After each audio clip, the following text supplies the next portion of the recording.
When the judiciary is reviewing, they would only review the procedures which are followed or not. Then we say due process of law. It means not only the procedures would be checked, but also in addition to the procedures, but also the intent of making the law would be checked. So again, we'll come back to this. This is what we call it as the narrower interpretation of law. This is a much wider interpretation of law. We'll discuss in detail. What is mentioned in Constitution is Article 21, but Supreme Court interpreted as due process of law. We have a separate discussion on this. So if you want to go through that, maybe in the meantime you can go through the Maneka Gandhi versus Union of India case 1977. Maneka Gandhi versus Union of India 1977. Okay, this particular case would give some idea about what is procedural established due process. Anyways, we'll have a you can say complete discussion in Article 21. Okay. Okay, Yeah. thank you, sir. Yeah. Any other question?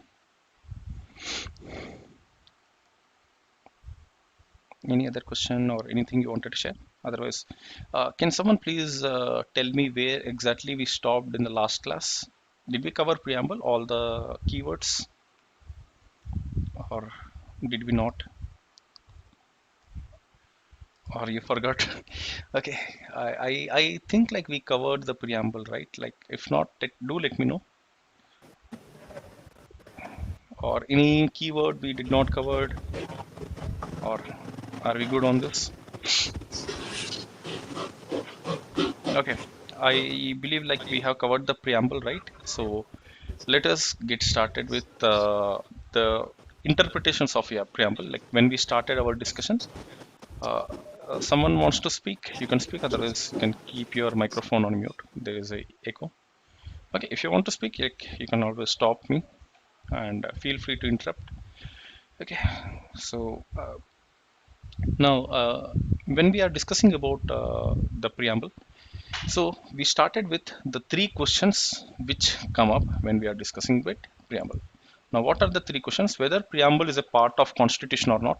First question is whether preamble is part of constitution or not. Preamble is a part of constitution or not. Second question is whether whether preamble is a source of power or not. Is preamble a source of power or not? And third question we started with our discussion with is, can preamble be amended? Can it be amended? Again, we come back to this one in detail,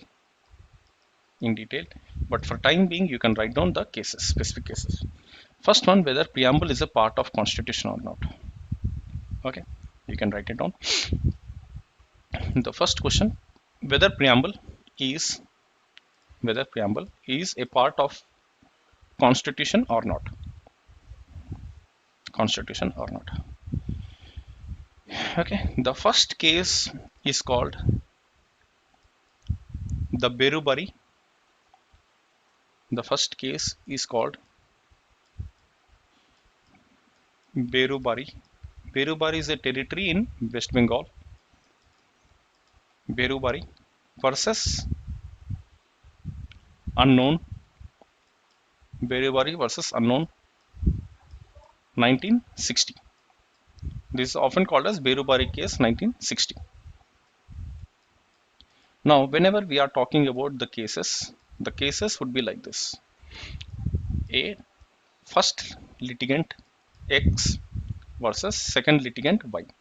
So this is between two litigants. Okay, the party 1, party 2. This is between two individuals, or it could be between one individual versus Union of India, or state of Karnataka, state of Tamil Nadu, state of Kerala. Okay, it can be like with a individual versus state. State means either the union level government or state level government. Okay, that is a provincial level government. Or it could be the third type of cases, we call it as referred cases. So in referred cases, you will see like this, RE dot something. Okay, That means these are not going to the Supreme Court by the matter of appeal. These went to the Supreme Court by the advisory jurisdiction of Supreme Court. That means Supreme Court has different jurisdictions. Again, we will discuss in detail, but for time being, keep a note that the cases, whenever they are going to courts, they can be like this: X versus Y, individual versus individual, or individual versus state, or it could be a referred case. Now, this particular case is one party versus unknown. Okay, there could be unknown, maybe that individual could be unknown also. So this Berubari case 1960, during this particular case, the Supreme Court held that the preamble is not a part of Indian Constitution. The preamble is not a part of Indian Constitution. Why the Supreme Court has said like that? Because we borrowed the preamble, the concept of preamble, from which country? Can someone quickly recollect? Sorry, USA. USA. USA. We borrowed the concept of preamble from USA. Now, the US Supreme Court held that US preamble is not a part of US Constitution. So, Indian Supreme Court also has taken the precedent of US Supreme Court. That means just like this is called precedent. That means whenever there is already a case, if you are referring the same case, it is called precedent. Precedent. So, Indian Supreme Court has taken the precedent of US Supreme Court and held that in India also, preamble is not a part of Constitution. Okay, preamble is not a part of Constitution. But later, during one more case called Keshwanand Bharati case. Keshwanand Bharati case. Okay, if I list out maybe 10 important cases in India, the first weightage would go to Keshwanand Bharati case. Maybe this is the most important of the cases in India. If you want, you can put star, star, double star, triple star. Okay, because this is the most important of the cases. Now, Excuse me, sir. yeah, So, when you were discussing last class, you had finished discussion till democracy. okay. Did we not cover the concepts republic, justice? No? After that was republic. No, sir, you stopped at Oh, democracy. okay. Thanks for the information. Okay. Anyways, this is not related to Yes. that. Yeah. So we'll just complete this discussion and come back to this. Yeah. Thanks for the information. Now, in Keshwanand Bharti case in 1973, this happened in the year 1973.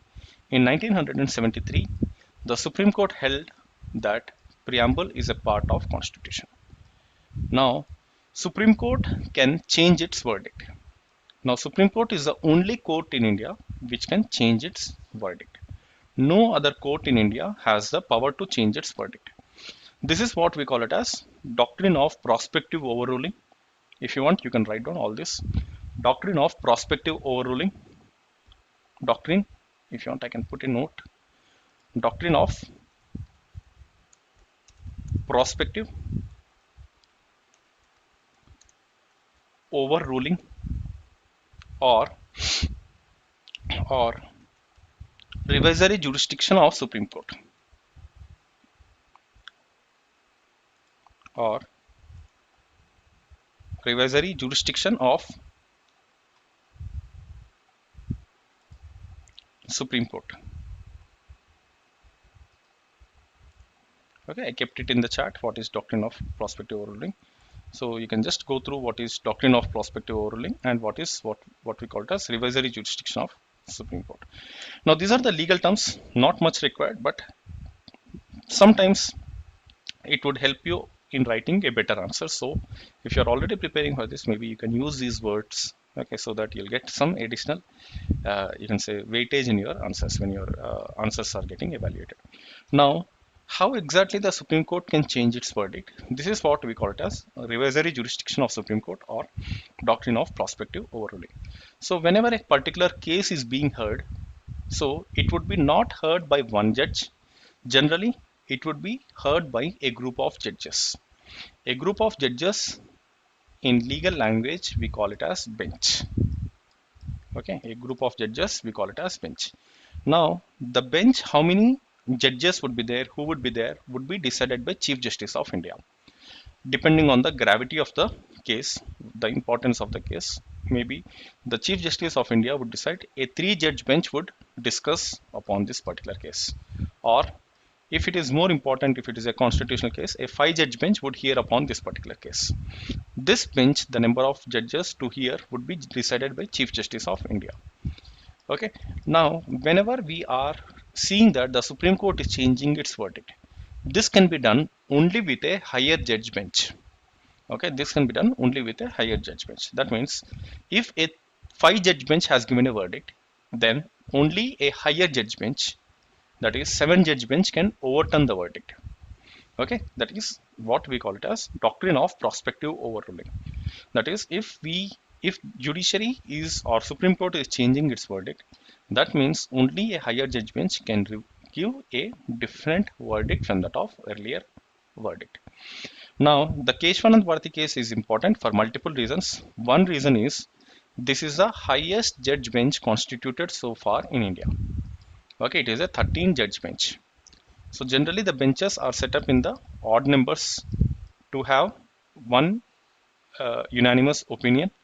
Okay, generally this would be of odd numbers, not even numbers. So here the Keshwanand Bharati case, the verdict was given in the ratio of 7:6 with a slightest majority. Okay, with a slightest majority. We'll see what is the implication of this. Okay, it also gave the concept called basic structure doctrine. Okay, that we'll discuss in detail.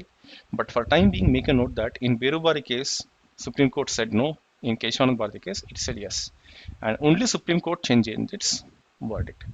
Now, the Keshwanand Bharati case, Supreme Court also gave the ruling that it is unlike American Constitution. Okay, it is unlike American Constitution, where the preamble was enacted after the drafting of the Constitution. In the case of USA, in the case of India, the preamble was enacted even before the drafting of the entire Constitution. If you could recollect, on January, I think 22nd January 1947, the Objectives Resolution was passed. Objectives Resolution was passed. Could someone recollect who was the chairperson of the Objectives Committee in Constituent Assembly? Okay, it was Nehru, Jawaharlal Nehru, who was the chairperson of the Objectives Committee, and this was passed in January 1947. That is, during the drafting of Constitution, Indian preamble was passed, whereas in the case of USA, the preamble was passed after the enactment of US Constitution. So we cannot compare Indian Constitution with US Constitution or Indian preamble with US preamble. That is where the Keshwanand Bharati case has overturned the earlier verdict. Then in the case of one more case called S.R. Bommai case, again the verdicts are important for different reasons, but from preamble perspective, you can make a note. In the case of S.R. Bommai, B-O-M-M-A-I, B-O-M-M-A-I,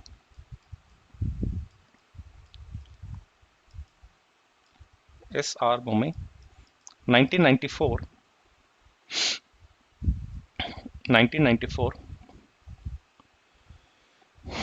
1994, the Supreme Court held that it is a preamble is a part of Indian Constitution.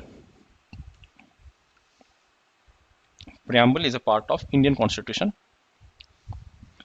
but unlike other parts of Constitution. Okay. Now, in the last class, we were discussing that the Indian Constitution has 25 parts currently. Now, in 1960, it said no. In 1973, it said yes. In 1994, it said with a different connotation that it is part, but unlike other parts, it is an integral part of Constitution. Preamble cannot be separated from Constitution, but at the same time, it is an integral part. It is unlike other parts of the Constitution. We'll discuss what is the implication of all these cases, why we are discussing. We'll discuss at a later date. Okay. So for time being, make a note of all these cases and how Supreme Court is changing its stand. Now, the second question which is before the Supreme Court is whether preamble is source of power. Whether preamble is a source of power.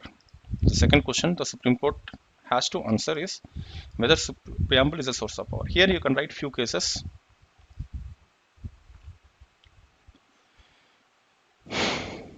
Here you can write few cases. Berubari case,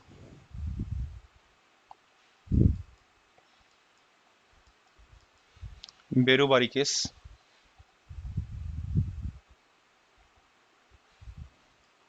in Berubari case 1960, Supreme Court held that preamble is of limited significance. Preamble is of limited significance. That means do not read preamble to interpret the constitution, read the actual article. This is what Berubari case it has opined. Whereas in Keshwanand Bharti case, again Supreme Court revised its verdict during this time and held that you can write down preamble is of extreme importance. Preamble is of extreme importance.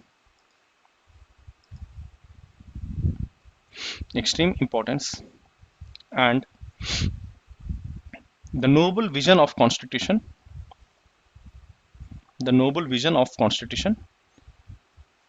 is expressed in the preamble.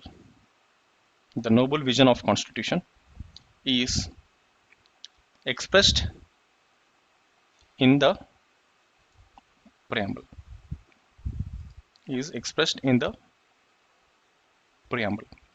That means again the Supreme Court has changed its verdict from 1960 to 1973.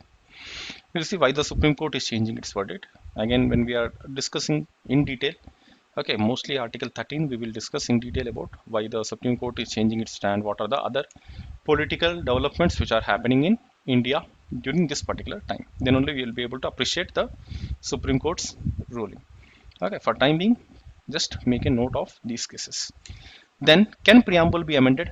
Again, the question came. The third question was, can preamble be amended?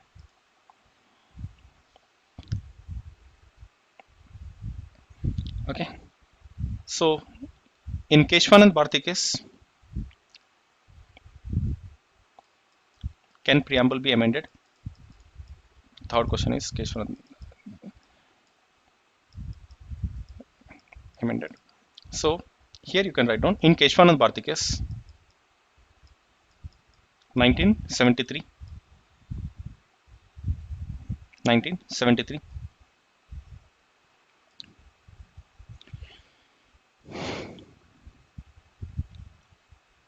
Supreme Court held that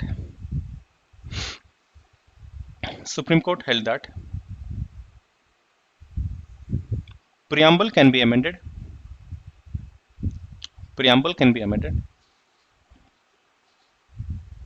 subject to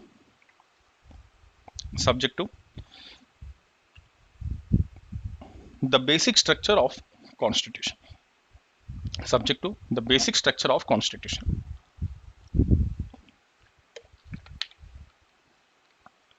Subject to the basic structure of constitution.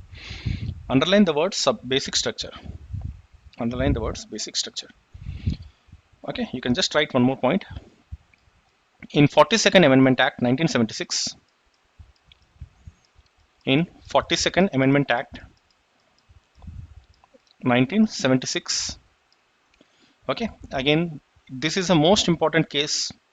This is a most important Amendment Act, 42nd Amendment Act. Okay, in 42nd Amendment Act 1976,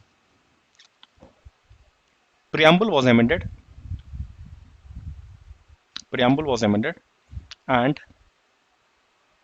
And the word socialist,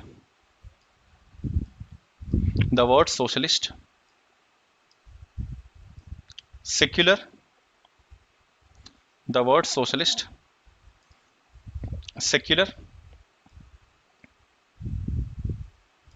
and integrity were added in the constitution.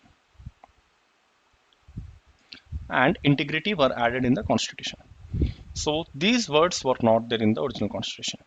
Socialism, secularism, and integrity were not there in the original constitution.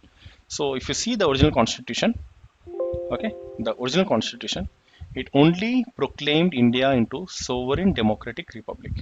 Now, what is that which changed from 1950 to 1976, which made India to turn into socialist secular, and why there is a need to add integrity? You have to understand with respect to the political developments which are happening in India from 1950 to 1976.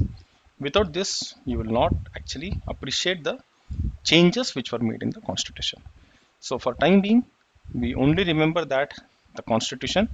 So is it a part of constitution? Yes, it is a part, but unlike any other part. Can it be amended? It can be amended subject to basic structure. Is it the source of power? Simply, the answer is no, it is not the source of power. Constitution preamble is not a source of power. Okay, what do you understand by source of power means? Just because the word socialist is there in preamble does not mean we have to be socialist in Soviet Union style or China style of socialism. Just because the word secular is there, okay, does not mean we have to turn into a atheist country. Okay, because to understand what is secularism, what is socialism, we have to go through the relevant articles of the constitution. That means just because the word is mentioned here does not mean India has to fully comply with the meaning which is there here. To understand what is sovereignty, we have to understand the different articles in constitution. To understand secularism, you have to understand different articles in the constitution. That means preamble can be read in conjunction with articles. It cannot be read separately.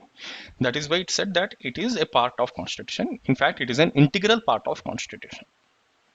Okay, and one more thing is, just because some words are not there in constitution or preamble, okay, some words are not there in the preamble does not mean they are there. For example, I can give you the examples like the word judicial review. The word judicial review nowhere mentioned in the constitution. In fact, nowhere in the preamble you'll see the word like judicial review. But this is one of the most important components of Indian constitution. The word federalism is nowhere mentioned in the constitution. The word federalism is nowhere mentioned in the constitution. Still, India is a federal country. Okay, it is nowhere. If you see the preamble, there is no word federalism, but still India is a federal country. So you can make a note. Note. Note. Preamble is neither a source. Preamble is neither a source of power. Preamble is neither a source of power nor a prohibition of existing power. Preamble is neither a source of power nor a prohibition of existing power. Okay, this is what we have to understand regarding the preamble. Again, I'll discuss in detail what changed in 1950, why we were not called as socialist country in 1950, why we were not called as secular country in 1950, but why there was a need to be call secularism and socialism explicitly in Indian Constitution in 1976. This we will discuss in detail. What are the political events which unfolded? Yeah, any questions?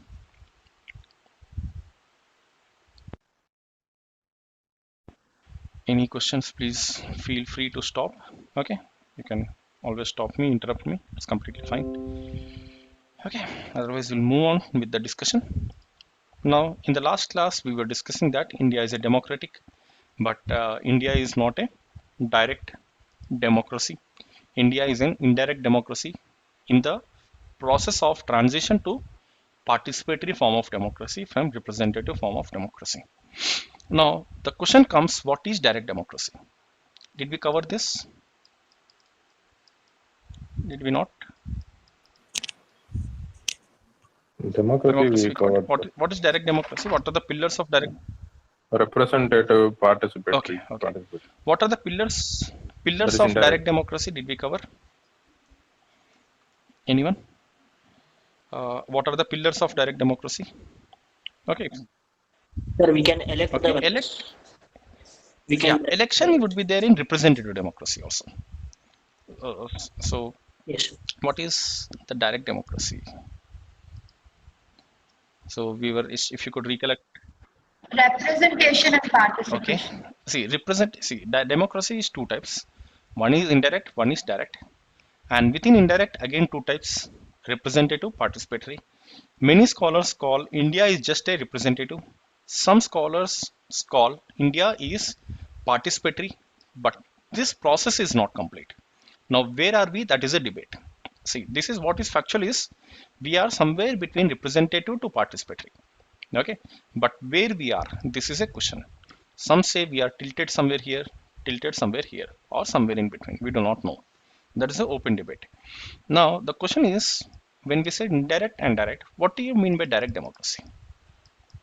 What are the features of direct democracy? You can write down. You can refer. Very Referendum, good. Very good. initiative, Did we cover that plebiscite. or no? Have we covered that? Referendum, initiative. If not, maybe quickly we can have a discussion on that because I forgot like whether we have covered or not. Okay, let us take like nothing harm in covering again. Okay, write it down. The pillars of direct democracy.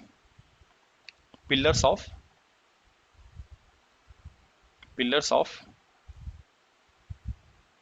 direct democracy. Okay, there are three pillars of direct democracy. Three pillars. The first pillar is initiative. The first pillar is initiative.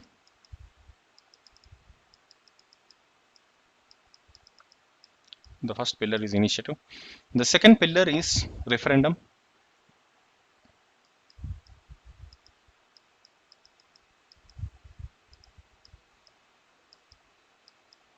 The second pillar is referendum. Then third pillar is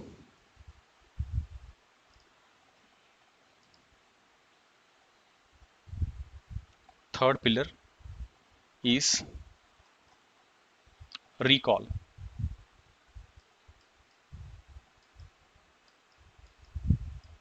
Third pillar is recall.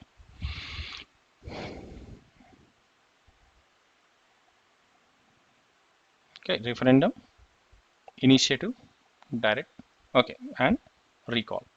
Now there is one more term called plebiscite. There is one more term called plebiscite. Okay, now today again the word plebiscite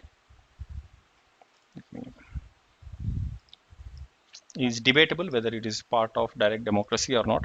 But today many of the scholars are of the opinion that this is not a part of direct democracy.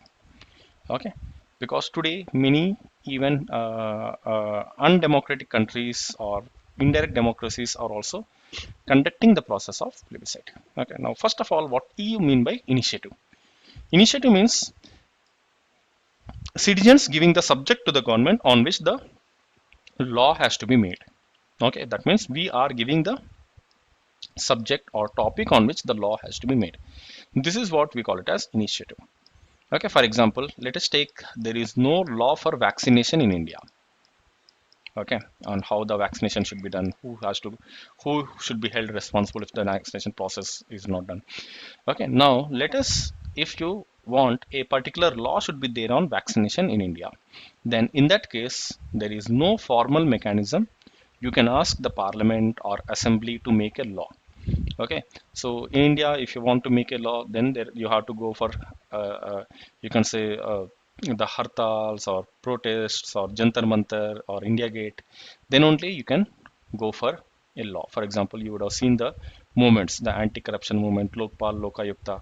But whereas in those countries where there is a direct democracy, citizens would have a formal institutional mechanism through which they can propose to the government on what particular aspects the law can be made. That is what we call it as initiative. Okay, in India we do not have that formal mechanism. Okay, that means we have very informal process.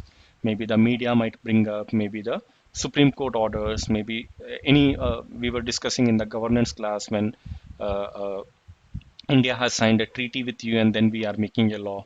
Okay, that is the citizen's role is very minimal in asking the government on which the law has to be made. Otherwise, there is no formal mechanism to ask the government to make a law. This is what we call it as initiative. Okay. Then we have referendum. Referendum means now how the bill is passed in the parliament. Now we know that in parliament that is the purpose of legislature. Legislature, it is the law making. Okay, the bill would be introduced. There would be discussions in Lok Sabha, Rajya Sabha. Then president will finally give the assent. Once president would finally give the assent, that is he approves it, the bill will become an act. Okay, this act, what we call it as law, this would come into force. That is, the ultimate power is with the president of India to make a bill into a law. But in the case of referendum, the ultimate power would be with the people. That is, once the bill is made, then the final bill would be put for voting. Then only if the citizens agree, then only it would become an act. If the citizens do not agree, it would not become an act. That is, ultimate power rests directly with the people, not with the elected representatives. This is called referendum. Then there is something called recall.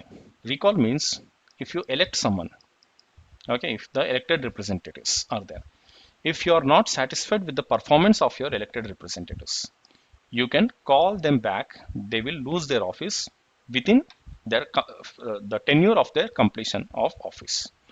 This is called recall. That means in India we have a 5-year term. If you elect your MP or MLA, you have to wait for 5 years. Then after 5 years, you can elect a different government if you are not satisfied with the current government. But in the case of recall, even before the completion, okay, even before the completion of 5-year term, you can call back your particular representative. This is what we call it as recall. But in India, you have to wait for 5 years until the completion of his term. There is no formal mechanism. There are other mechanisms by which the political representative can be called back, but there is no formal mechanism in India. If these three are there and these three are used every time and everywhere, then only a particular democracy is called direct democracy. Okay, that means why this is important is maybe in some countries there would be recall. Even in some local body elections in India also, we have the element of recall. That means in Sarpanch or the Panchayati Raj elections, if you are not satisfied with your Sarpanch or Mukhya, you can call them back. That is called recall. I think in Madhya Pradesh it is there, this recall initiative. But just because recall is there does not mean India is a direct democracy. Because all these three instruments should be there with everyone every time. Then only a particular country can be called as a direct democracy. Okay, now just before we go into the questions, we'll just go into one more aspect, that is called plebiscite. Now what exactly is plebiscite? Plebiscite means you are taking the opinion of people. Opinion of people. Now how plebiscite is different from referendum, you may ask.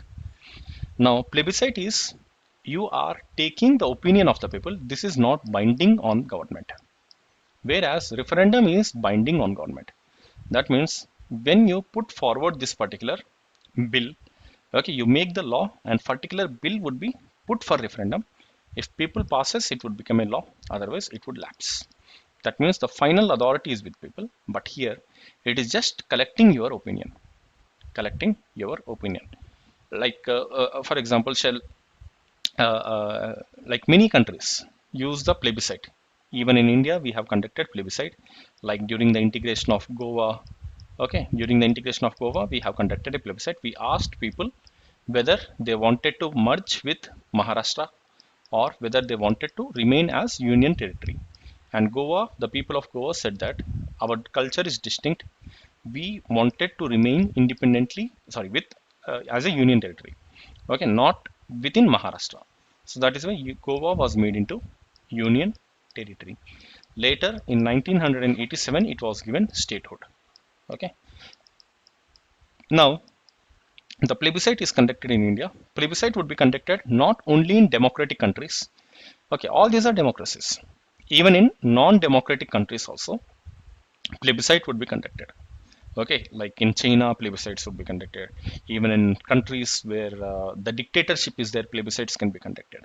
Does not mean plebiscite is conducted or initiative is there, referendum is there, or recall is there. Just because one time it is used does not make a country into a direct democracy. It has to be used, all these three are to be used every time and everywhere. Then only this particular political setup, you can call it as direct democracy. So, any questions on this?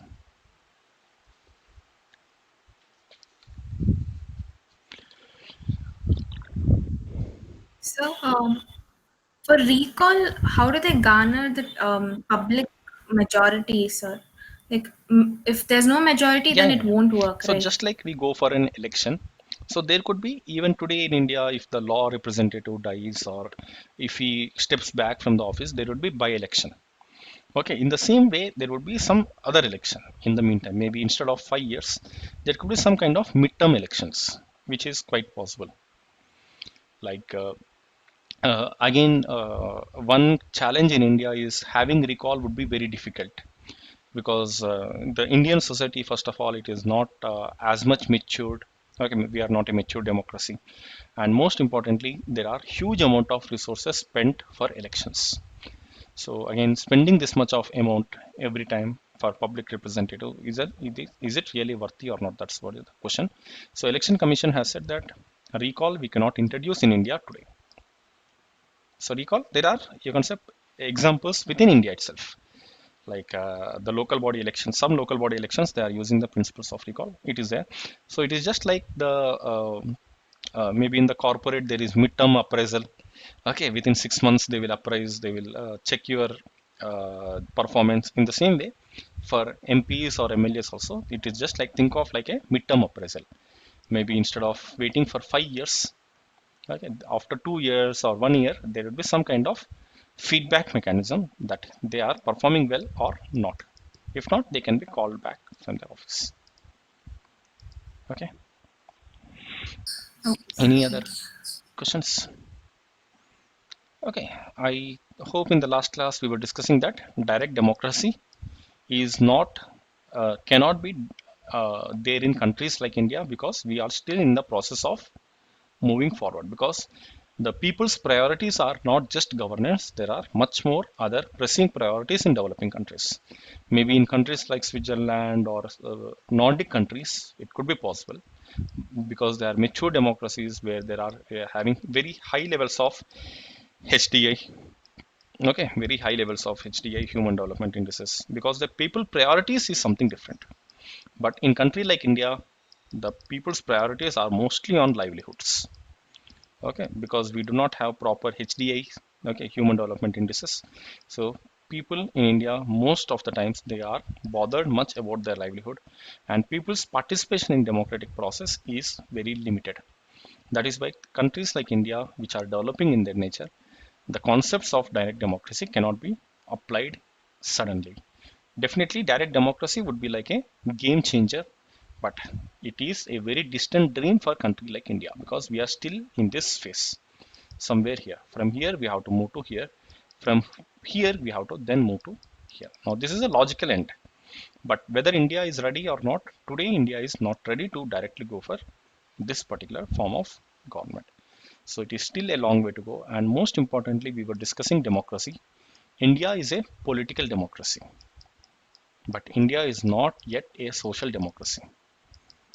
Okay, India is not yet a social democracy. The constitution ensured that there is political democracy in India. A Brahmin and Dalit can be together politically, but are they together socially? That is a question. Okay, between different religions, different communities, between different ethnic groups, there are always clashes. Okay, so this is where we can say that India is yet to become a social democratic country because we were also discussing that Indian society is always hierarchical in its approach. Okay, this constitution is relatively new. If you see the history of India, okay, it's hardly 70 years. Okay, we are as a society, we are a hierarchical society for centuries together, like 2000 years, 3000 years. These are the structures which have been developed. Now, how can one document which came in 1950 can change everything, because the society would be having a lot of inertia. Changing the society would take a lot of time. Making a law is the simplest aspect, but changing the society would take a lot of time. That is why, though we call India as a democracy, there are so many challenges which remain to be addressed. Okay. Any questions till now? Or if you want, you can write down a quotation. Maybe this might help you out in writing the better answers. Democracy always gives the government you deserve. Democracy always gives the government you deserve. Okay, you can try to quote some other scholars.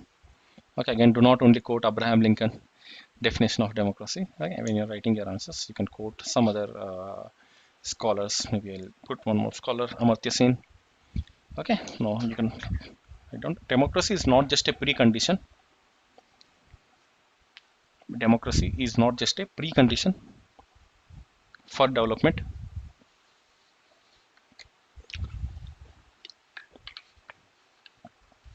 Democracy is not just a precondition for development, but even the process of development needs to be democratic. Amartya Sen. Okay, so sometimes you can get a quotation as your essay topic. Now, today, why we are discussing that? Okay, what exactly does this statement mean is, you can take one small question: is democracy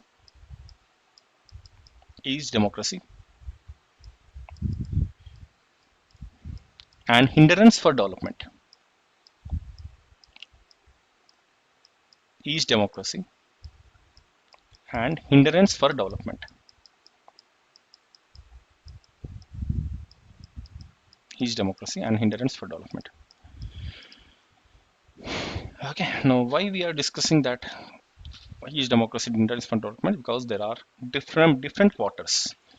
There are comparisons like how China progressed, how Singapore progressed, how a lot of countries in our neighborhood progressed, but why India could not progress on par with these countries. If you see, in 1950s, many countries became independent. Okay, in 1950s, India, Pakistan, China, Myanmar, Sri Lanka, almost all countries became independent in 1950. Now, many scholars believed that India would outperform all other countries, okay, in economic indicators, because we are naturally blessed. We have a lot of peninsular rivers, we have monsoons, we have a huge agrarian land compared to China. Okay, now compared to China, we have various natural advantages. Now, it was believed that India would overtake China sooner or later. But today, if you see India and China, there is no, you can say, way we can compare India and China. Can someone tell me what is the GDP of India? Approximate 2.7 trillion dollar. 2.73 And what is the GDP of China? trillion dollar. Approximate. Yeah, Around 4 it is times bigger something than like $13 trillion. Okay, about 5 times the more the economy. The only parameter, now if you see the forex reserves or GDP or any of the economic indices or human development indices like education or health, nowhere we are even in comparison with China. Okay, that means in almost all the parameters, either social parameters or economic parameters, China has overtaken us a long back. Now, some scholars are of the opinion that the democracy is a hindrance for development. Do you agree with this view? Now try to get the answers, some positives, some negatives. Okay, try to get the answers for this.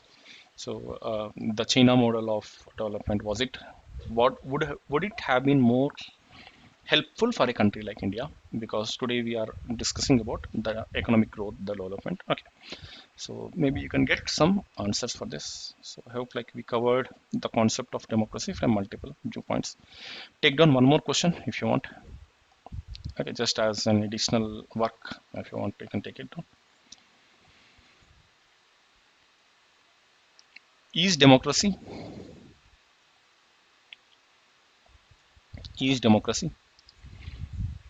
a guarantee of peace? Is democracy a guarantee of peace? That means with democracy, would there be peace which would come? Now again, there are different opinions. Some say yes, some say no, some say in between. Now try to get with some examples. Again, you need not write like a huge amount of thoughts and quotes. That is not required. Maybe keep your answers simple. Okay, try to give the real world examples so that it would be much more easier to correlate. Okay, so I think we have discussed something in detail about democracy. Any questions?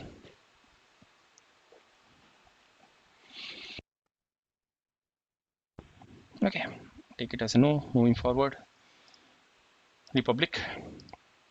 Okay, so I just wanted to hear from you. What do you mean by republic?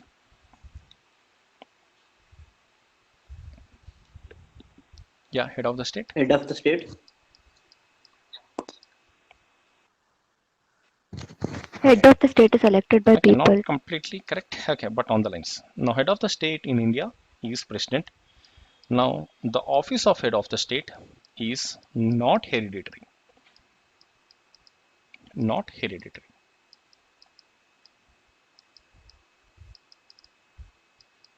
When the office of the head of the state is not hereditary, that particular form of government is, we call it as the republican form of government. This is the official definition. Okay, the head of the state, the office of head of the state is not hereditary. Not hereditary means it can be elected, it can be nominated, it can be anything. Okay, it can be directly elected, indirectly elected, whatever it can be. But if it is not hereditary, that means as a matter of the birthright, it can be occupied. Then we can call that particular country's political setup a republican form of government. Now, what is the opposite of republic? Monarchy. Very good. What is the opposite of democracy? Dictatorship.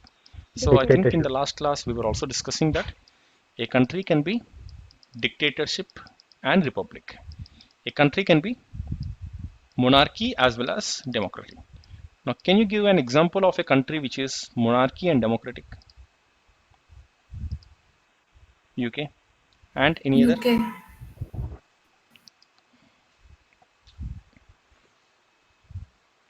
Any other country? Canada, New Zealand, Australia. Spain. Spain, I am not sure. I am not sure. They have royalty? Okay. So okay. they have I'm not sure. royalty. Okay, so UK, Canada, New Zealand, Australia, all these Commonwealth countries which were part of British Empire, they still are monarchy. They still go with the crown. And for some time, Nepal was a constitutional. These are all called constitutional monarchy. That is, the powers of the crown would be limited by the democratic principles. This we call it as constitutional monarchy. A country can be dictatorship and republic. Any examples of dictatorship and republic?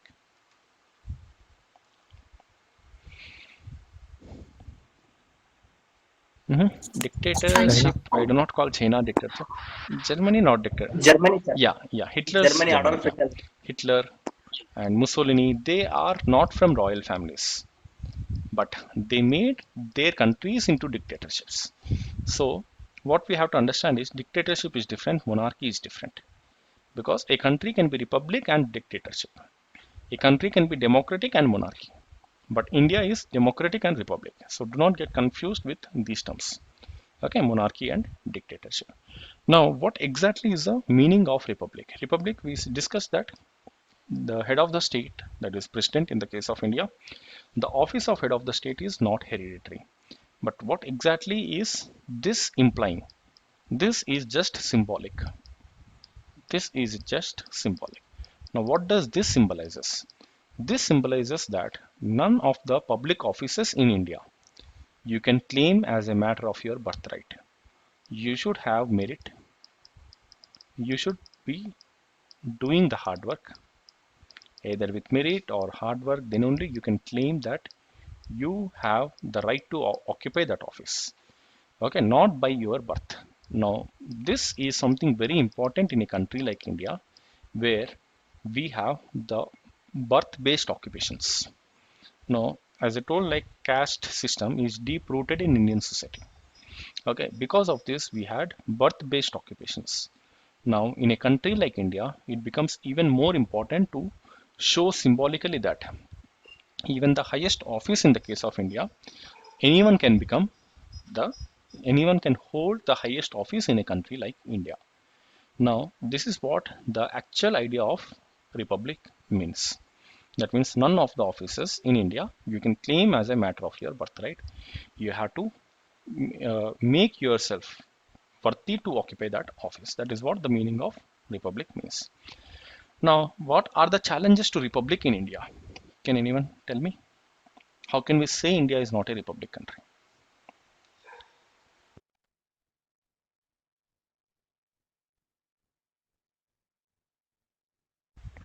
Okay, what are the challenges to India's republic? Anyone?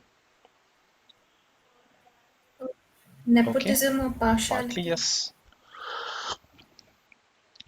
Which field? Can you be specific? Politics, okay. Politics. Any other? See, many professions have become democratic, or many professions have become like you can say based on their worthiness. But still in India, many professions are still with the families. This is what we call it as dynastic politics. One important challenge for India's republic form of government is dynastic politics. Often Rahul Gandhi is called as the Republican Prince. Heard of that? Okay, again, do not use it. It's just a, you can say, a sarcastic statement. Republican Prince means Republic does not have any prince. But often Rahul Gandhi is called as Republican Prince. But is we are still a republic, but he is still a prince. Again, now this is where the question is the whether are we really republic? The answer is very debatable. The reason is if you see from the topmost state in India to the southernmost state in India, you have only families ruling in India, political families ruling in India. I've noticed this one. So if you see the Jammu Kashmir, you will see the Abdullah's family or Sheikh Mehbooba Mufti's family. Okay, just come down Haryana, the Chautala's family. Uttar Pradesh, you'll see Akhilesh Yadav. Bihar, Lalu Prasad Yadav. Then come down Odisha, you'll see Patnaik family. Then Andhra Pradesh, you'll see Chandrababu Naidu family or YS Jagan family. Then come to Karnataka, come to Tamil Nadu, come to any place in India, across India. What is something we see that it is only the families which are ruling. Have noticed this one. So almost all states and even at the national level, you will see the families are ruling in India. Now this is where the question is, are we still a republic? This is where the one of the major challenges for the republican form of government in India, because politics have become extremely complicated or extremely adversarial, that is highly competitive. Okay, a person from a common background entering the politics, it is virtually became impossible in today's sphere. Have noticed this? A person without any background support, without any political connections, entering the politics, then becoming an MP or MLA. Okay, I'm not talking about Prime Minister, Chief Minister. That's a long story. Okay, at least becoming an MP and MLA, it has become extremely difficult. There are cases here and there, but they are mostly like exceptions. Mostly like exceptions, but in general, the politics itself have become highly competitive within the families itself. Now, this is where the question comes whether India is a republic.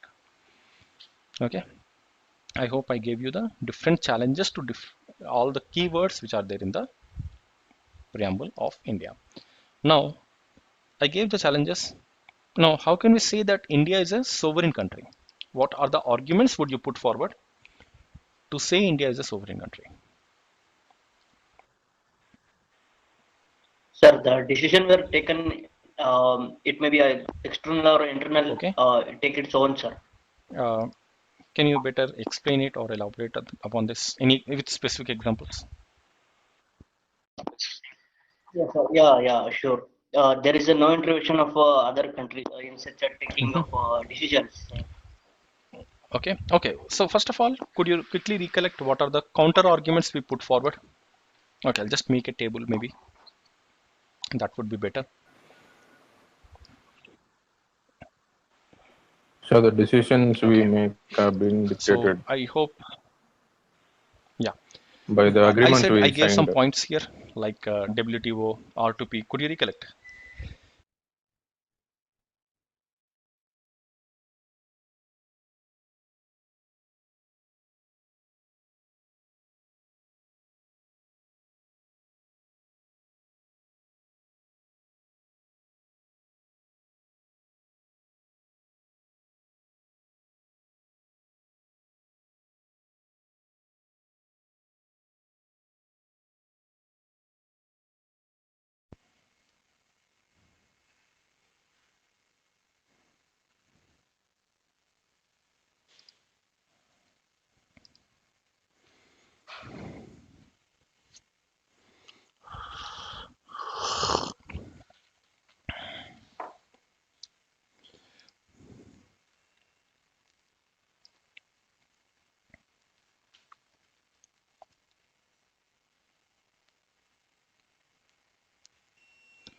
Uh,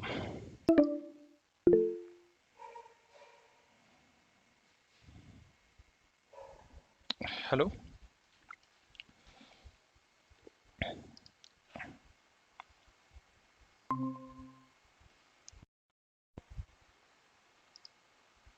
Hello.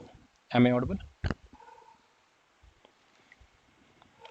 Yeah. Sorry, there was a power cut, like the internet was off. Yeah. So we were discussing that the concepts of sovereignty and how Yes. it is going to impact in India. Just let me share my screen again.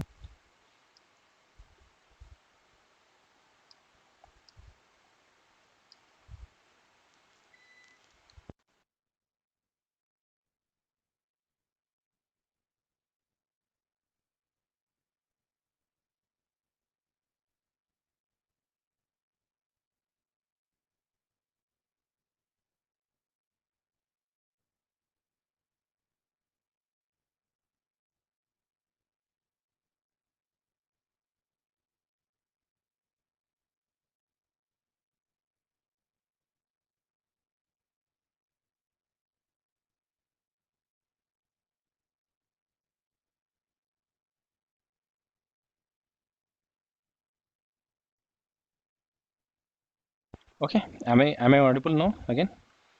Are you able to hear me? Yeah. Thank you. Thanks for the confirmation. Yeah. So we were discussing that like the sovereignty. What are the challenges? One is I told like WTO, we cannot make any trade policies today. Okay, like for example, if we are talking about food subsidy to Yes, farmers sir. or solar panel subsidy, whenever we are importing the export duties, everything would be decided by WTO, but not by India alone. Okay, there is a increasing role of WTO.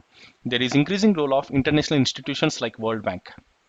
Okay, it is the World Bank which decides where you have to construct a road in India, where you have to construct a railway station in India, where you have to construct a dam, where you have to construct a power plant.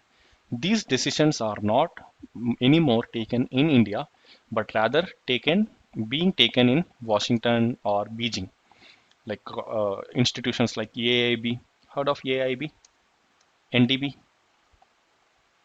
What are this? Okay. Now these are the institutions which are playing a very important role in challenging the sovereignty of the countries, and India is no exception. What is this R2P? Did we cover that? Yes, sir. Yes. Anyone? What is R2P? Responsibility to protect. Okay, responsibility to protect. I'll just make a note. Responsibility to protect. Now, what does it mean? Screen is not visible. Response to power.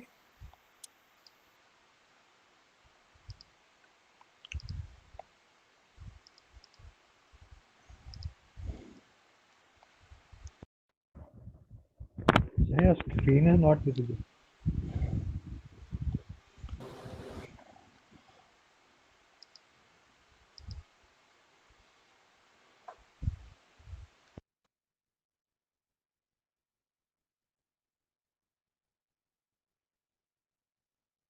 I hope it's fine now. Screen, audio, and yeah. Thank you. My video. You are able to see all three, right? Okay, thanks.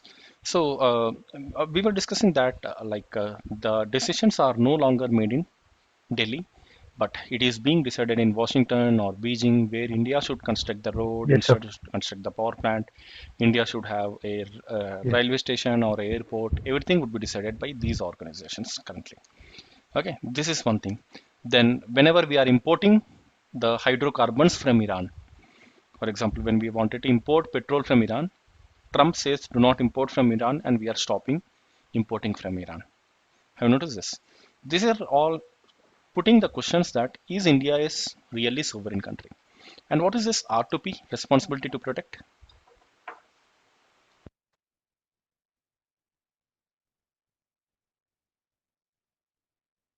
Anyone? Could you recollect what does this mean?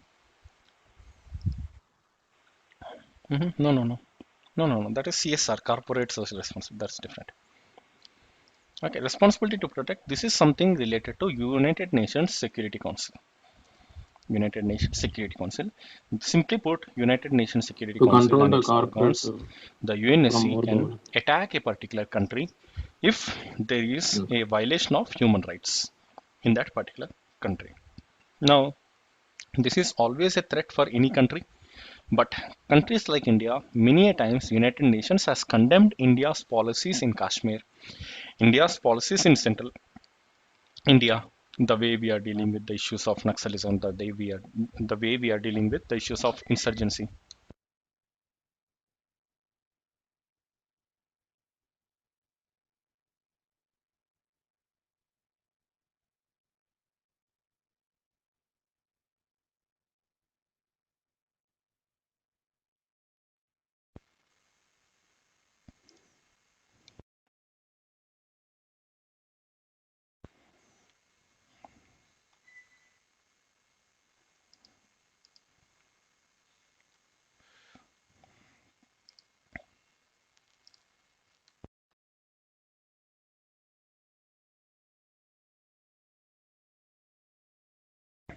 Hello,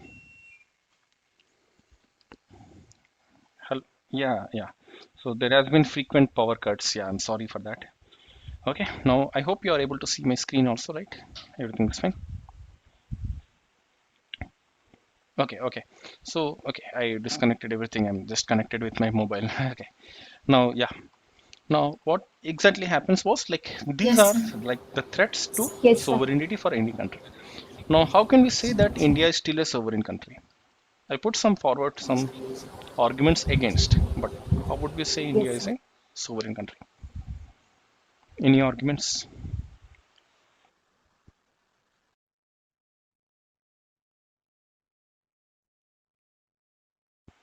Okay, any examples? Can you substantiate with any examples?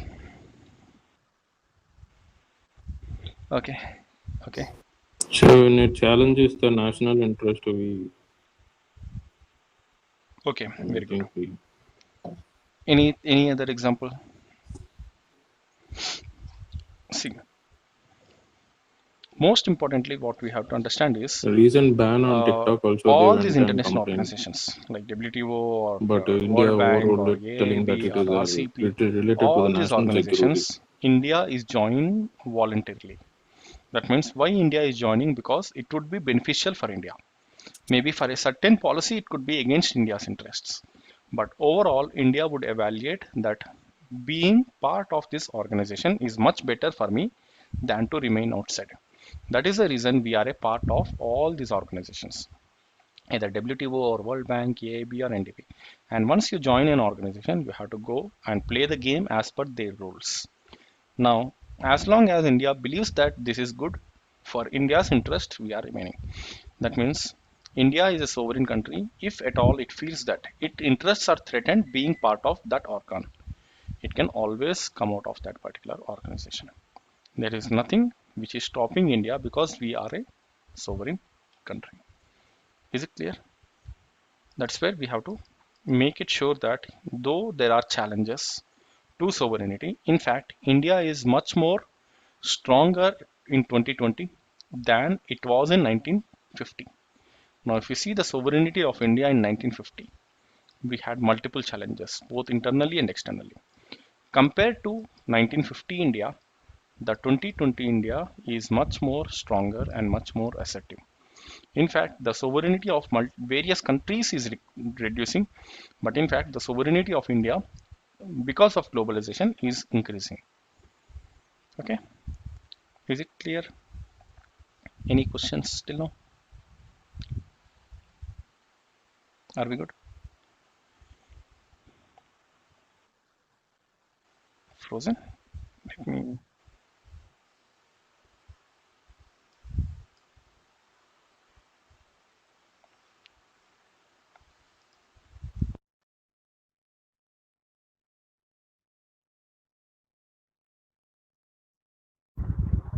Sure, the screen is frozen.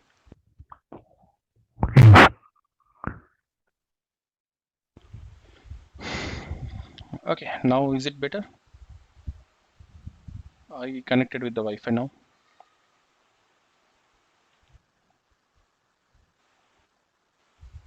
Okay, just let me stop and stop sharing and represent again.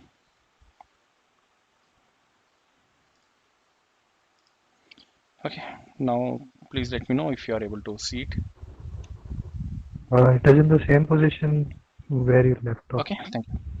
So, yeah, we were discussing that India's sovereignty is increasing compared to how much it is sovereign earlier in 1950s. Now we can definitely say that our sovereignty has been on increase. The same thing true for the concepts such Yes, sir. as socialism. And you are able to see me as well, right? Or am I not visible? Okay, okay, let me just connect, reconnect. So, yeah,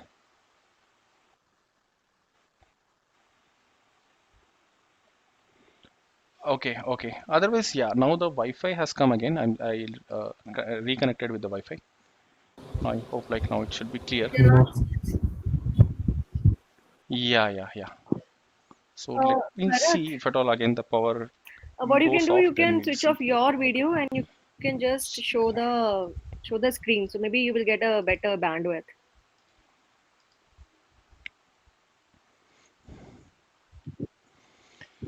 Okay. Okay. Now I hope like everything is clear now. With the video, it The audio, happens. video, and the screen share, all the three are okay. Okay, thanks. So, yeah, we were discussing about socialism, again, the meaning of socialism, and what are the arguments against socialism, like LPG, disinvestment, Gini index.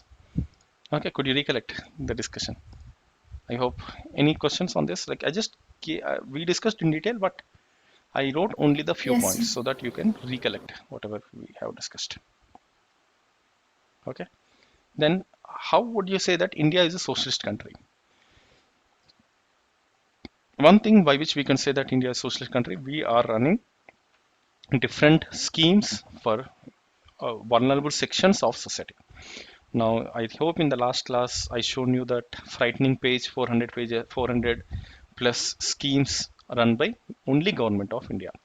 Today, you name any vulnerable section in the society, there are multiple schemes for that particular vulnerable section of the society. In fact, we have the schemes like right to food, right to education, right to work. Now, all these would ensure that